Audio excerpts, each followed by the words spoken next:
Hi friends, ಈ ವಾರ big boss ಮನೆಯಲ್ಲಿ ಡಬಲ್ ಎಲಿಮಿನೇಷನ್ ಮತ್ತು ಪ್ರೇಮ್ ರವರ ಮೂವಿ ಪ್ರಮೋಷನ್ಗಾಗಿ ಬಂದಿರುವಂತಹ ರೇಷ್ಮಾ ನಣಯ ಮತ್ತು ಪ್ರೇಮ್ ರವರು ಇವರೊಂದಿಗೆ ಎಲಿಮಿನೇಷನ್ ಆಗುವಂತಹ ಇಬ್ಬರು ಕಂಟೆಸ್ಟೆಂಟು ಮನೆಯಿಂದ ಹೊರಗೆ ಬರ್ತಾರೆ.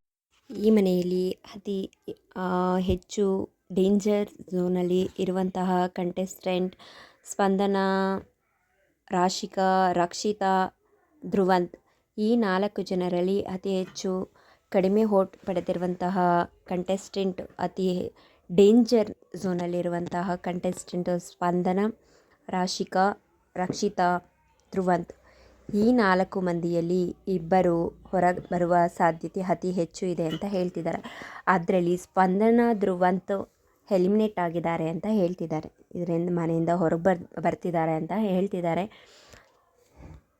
ಮತ್ತು ಉಳಿದ ಮಂದಿ ಸೇಫ್ ಆಗಿದ್ದಾರೆ. ಇನ್ನು ಅತಿ ಹೆಚ್ಚು ಚೆನ್ನಾಗಿ ಆಟ ಆಡಬೇಕು ಅಂತ ಹೇಳಿದ್ದಾರೆ.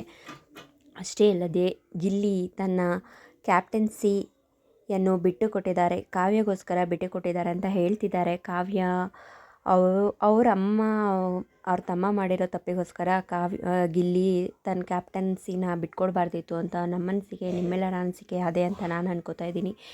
ಆದ್ರೂ ಗಿಲ್ಲಿ ಮಾಡಿರೋದು ಇದನ್ನು ತಪ್ಪು. ಸಿಕ್ಕಿರೋ ಅವಕಾಶನ ಕೈಯಿಂದ ತಾನೇ ಕಳ್ಕೊಂಡಂಗೆ ಆಗಿದೆ.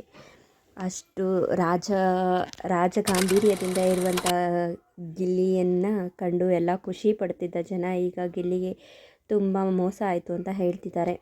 ಆದರೆ ಬಿಗ್ ಬಾಸ್ ಮನೆಯಲ್ಲಿ ಇದು ಒಂದು ಟ್ವಿಸ್ಟ್ ಅಂತ ಎಲ್ಲರೂ ಹಾಗೆ ಅಂತ ಅಂತಿದ್ದಾರೆ. ಆದರೆ ಈ ಥರ ಗಿಲ್ಲಿಗೆ ಟ್ವಿಸ್ಟ್ ಕೊಡಬಾರ್ದಿತ್ತು. ಮನೆ ಮಂದಿ ಸೆಲೆಕ್ಟ್ ಮಾಡಿರೋ, ಅದರಲ್ಲೂ ಪೇರೆಂಟ್ಸ್ ಸೆಲೆಕ್ಟ್ ಮಾಡಿರೋರನ್ನ ಸುಮ್ಮನೆ ಕಿತ್ತಾಗೆ ಆಗಿದೆ. ಅದ್ರ ಜೊತೆ ಟಾಸ್ಕು ಕೊಟ್ಟು ಟಾಸ್ಕ್ನಲ್ಲೂ ಗೆದ್ದಿರುವಂತಹ ಗಿಲ್ಲಿನ ಕ್ಯಾಪ್ಟನ್ ಮಾಡಿದ್ದಂತಹ ಮನೆ ಮಂದಿಗೆ ಈಗ ಬಿಗ್ ಶಾಕ್. ಇದು ಕಾವ್ಯಗೆ ತಿಳಿದಿಲ್ಲ ಅಂತ ಅಂದಿದ್ದಾರೆ. ಸ್ಪಂದನ ಪಾಪ ಮನೆಯಿಂದ ಆಚೆ ಬಂದಿದ್ದಾರೆ, ಧ್ರುವಂತೂ ಮನೆಯಿಂದ ಆಚೆ ಬಂದಿದ್ದಾರೆ ಅಂತ ಹೇಳ್ತಿದ್ದಾರೆ.